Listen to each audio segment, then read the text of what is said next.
அனைவருக்கும் வணக்கம். இந்த பதிவில் ஆடி முதல் நாள் பூஜை மிகவும் எளிமையான வழிபாடை பற்றி தான் இந்த பதிவில் பார்க்க போகிறோம். ஆடி முதல் நாள் பார்த்திங்கன்னா அம்பாளுக்கு மிகவும் சிறப்பான நாள். இந்த நாளன்று எப்படி வழிபாடு செய்யலாம், மிகவும் எளிமையான முறை தான் பார்க்க போகிறோம். இந்த வழிபாடு பார்த்திங்கன்னா உங்களுக்கு மன திருப்தியை, சந்தோஷத்தையும் மகிழ்ச்சியும் உங்களுக்கு நிச்சயமாக கொடுக்கும். தீராத பிரச்சனை, கஷ்டங்கள் அனைத்தையும் தீர்த்து வைக்கக்கூடிய ஒரு அற்புதமான வழிபாடு தான் இந்த வழிபாடு. அம்பாளுக்கு உரிய தீபம் ஏற்றி வைத்து வழிபாடு செய்வது ரொம்ப விசேஷமானதாக இருக்கும். மாரியம்மன் படம் இருக்குது, அம்பாள் படம் இருக்குது. உங்கள் வீட்டில் எந்த அம்பாள் படம் இருக்கோ அந்த அம்பாள் படத்தை எடுத்து வச்சுக்கோங்க. எடுத்து வச்சுட்டு நீங்கள் சுத்தம் பண்ணிவிட்டு மஞ்சள் குங்குமம் பொட்டு வைத்து, பூக்கள் பார்த்திங்கன்னா வாசனை மலர்கள் இன்றைக்கி வைக்கலாம். அப்படி இல்லை என்றால் மறிக்கொழுந்து வைப்பது ரொம்ப சிறப்பாக இருக்கும். மறிக்கொழுந்து நல்ல ஒரு மனம் இருக்கும். மறிக்கொழுந்து கிடைப்பவர்கள் நிச்சயமாக மறிக்கொழுந்து வாங்கி அம்பாள் படத்திற்கு வைங்க, ரொம்ப சிறப்பாக இருக்கும். நெய் தீபமாக ஏற்றுங்க. ஒரே ஒரு நெய் தீபம் ஏற்றுவது ரொம்ப நல்ல மாற்றத்தை கொடுக்கும். அந்த தீபம் எப்படி ஏற்ற வேண்டும், எப்படி வழிபாடு செய்ய வேண்டும் அப்படிங்கிறத பார்க்கலாம். அம்பாள் படம் நீங்கள் மணப்பலகை இருந்துச்சுன்னா அதை எடுத்து சிவப்பு நிற துணி விரித்து அதற்கு மேலே படத்தை வைத்து வழிபாடு செய்யலாம். இல்லை என்னுடைய வீட்டில் படம் ஃபுல்லாக ஆணி அடித்து தான் செவற்றில் தான் இருக்கும் அப்படின்னா அதுவும் ஒன்றும் பிரச்சனை இல்லை, அப்படியே இருக்கட்டும். அந்த படத்திற்கு முன்னாடியே நீங்கள் தீபம் ஏற்றி வைங்க. ஒரு தாம்பலத்தட்டில் ஒரு கைப்பிடி அளவு வேப்பிலை போட்டு அதில் கொஞ்சம் மஞ்சள் தூள் கலந்துக்கோங்க. அதாவது அந்த மஞ்சள் தூள் மேலே தூவி விட்டுருங்க. விட்டுட்டு ஒரு அகல் விளக்கு எடுத்துக்கோங்க. அந்த அகல் விளக்கில் மஞ்சள் குங்குமம் பொட்டு வைத்து நெய்யோ அல்லது நல்லெண்ணெய்யோ ஊற்றி பஞ்சத்திரியால் நீங்கள் தீபம் ஏற்றி வச்சிடணும். அந்த தீபம் ஏற்றி வைத்துட்டு அதற்கப்புறம் ஒரு செம்பு எடுத்துக்கோங்க. அது எந்த செம்பு வேண்டுமானாலும் இருக்கலாம். பித்தளை, காப்பர் அல்லது ஒரு டம்ளர் கூட நீங்கள் எடுத்துக்கோங்க.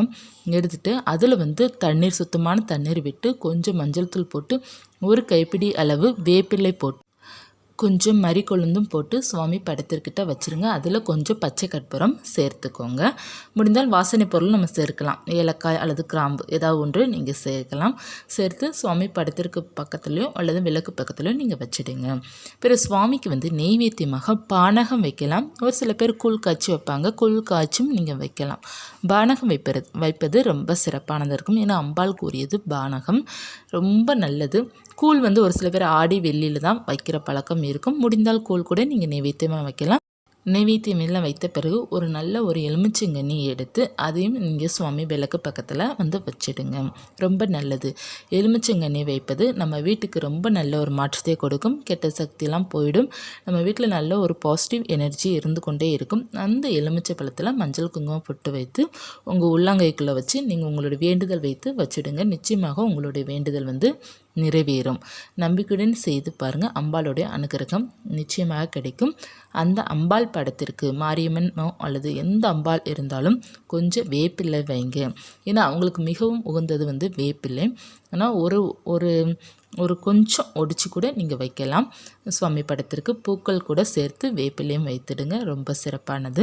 பூஜைக்கு எப்போதுமே பார்த்திங்கன்னா வெற்றிலை பாக்கு வாழைப்பழம் வைப்பது ரொம்ப நல்ல ஒரு மாற்றத்தை கொடுக்கும். நம்மளுடைய பூஜை இன்னமும் நமக்கு கூடுதல் சிறப்பு கொடுக்கும்.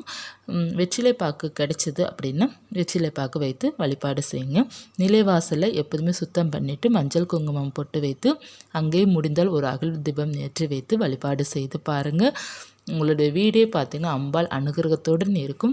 அம்பாள் உங்களுடைய வீட்டிற்கு ஓடோடி வருவாங்க. இந்த மாதிரி நீங்கள் வழிபாடு செய்யும்போதும் தாய் நிச்சயமாக உங்களுடைய இல்லத்திலிருந்து உங்களை ஆசீர்வாதம் பண்ணுவாங்க. நல்ல ஒரு மாற்றத்தை கொடுக்கக்கூடிய இந்த வழிபாடை செய்து பாருங்கள். ஆடி முதல் நாள் அன்று செய்து பாருங்கள். ரொம்ப எளிமையான வழிபாடு தான் நான் உங்களுக்கு சொல்லியிருக்கேன். இது எல்லாராலையும் நிச்சயமாக செய்ய முடியும். அம்மனுக்கு உகந்த இந்த வழிபாடை செய்து பாருங்கள். மற்றும் உங்களுக்கு எக்ஸ்ட்ரா ஏதாவது ஒரு வழிபாடு தெரியுது, இல்லை இதை விட உங்களால் சிறப்பாக பண்ண முடியும் அப்படின்னா அதையும் நீங்கள் சேர்த்து பண்ணலாம். அது உங்களுடைய விருப்பம் தான். இது நான் எளிமையான முறை தான் நான் உங்களுக்கு சொல்லியிருக்கேன். ஆடி 1ஆம் தேதி வழிபாடு செய்ய வேண்டிய நேரம் காலை நேரம் நீங்கள் வழிபாடு செய்யலாம். அல்லது மாலை 6 மணிக்கு மேலே நீங்கள் வழிபாடு செய்து கொள்ளலாம். ரொம்ப விசேஷமானதாக இருக்கும். நீங்கள் அந்த செம்பில் தண்ணீர் வச்சுருக்கீங்க பார்த்தீங்களா, அதாவது மஞ்சள் போட்டு வேப்பிலை போட்டு வச்சுருப்பீங்க இல்லையா, அந்த தண்ணீரை மறுநாள் நீங்கள் செடியில் விட்டுறலாம். நீங்கள் தினமும் இந்த மாதிரி வைத்து வழிபாடு செய்யலாம். அப்படி இல்லை என்றால் ஆடி முதல் நாள், ஆடி செவ்வாய், ஆடி வெள்ளி, ஆடிக்கு உகந்த நாள் இருக்கும் பார்த்திங்களா, அதாவது நம்ம சுவாமிக்கு உகந்த நாள் இருக்கும் வரும் பார்த்திங்களா, அந்த நாளன்று இந்த மாதிரி வைத்து நீங்கள் வழிபாடு செய்து கொள்ளலாம். ஆடி முதல் நாள் முடிந்தால் அம்பாள் கோவிலுக்கு உங்கள் வீட்டு பக்கத்தில் இருக்கிற அம்மன் கோவிலுக்கு நீங்கள் போயிட்டு வருவதும் ரொம்ப விசேஷமானதாக இருக்கும். இந்த ஆடி மாதம் முழுவதும் முடிந்த அளவுக்கு கோவிலுக்கு போயிட்டு வாங்க. ஆடி செவ்வாய் ஆடி வெள்ளிலாம் நீங்கள் தொடர்ந்து போயிட்டு வாங்க. ரொம்ப சிறப்பாக இருக்கும். உங்களுடைய மனம் சந்தோஷமாக இருக்கும், மனம் அமைதி கிடைக்கும். அம்பாளுடைய அனுகிரகம் பரிபூர்ணமாக உங்களுக்கு நிச்சயமாக இருக்கும். உங்களுக்கும் உங்கள் இல்லத்திற்கும் இருக்கும். அதனால் முடிந்தளவு இந்த ஆடி மாதம் முழுவதும் நல்ல ஒரு சுவாமி கும்பிட்டு சுவாமிக்கு தரிசனம் பண்ணிவிட்டு கோயிலுக்கு அடிக்கடி போயிட்டு வாங்க. ரொம்ப சிறப்பாக இருக்கும். இந்த பதிவு உங்களுக்கு உபயோகமாக இருக்கும்னு நினைக்கிறேன். இருந்துச்சுன்னு லைக் பண்ணிக்கோங்க. இது போன்ற ஆன்மீக தகவல் தெரிந்து கொள்ளணும்னா சேனல் சப்ஸ்கிரைப் பண்ணி வச்சுக்கோங்க. நம்ம இந்த ஆடி மாதம் முழுவதும் எப்படி எளிமையான முறையில் பூஜை செய்யலாம் அப்படிங்கிற பதிவை நம்ம பார்க்கலாம். மீண்டும் ஒரு தகவலை சந்திக்கிறேன். நன்றி.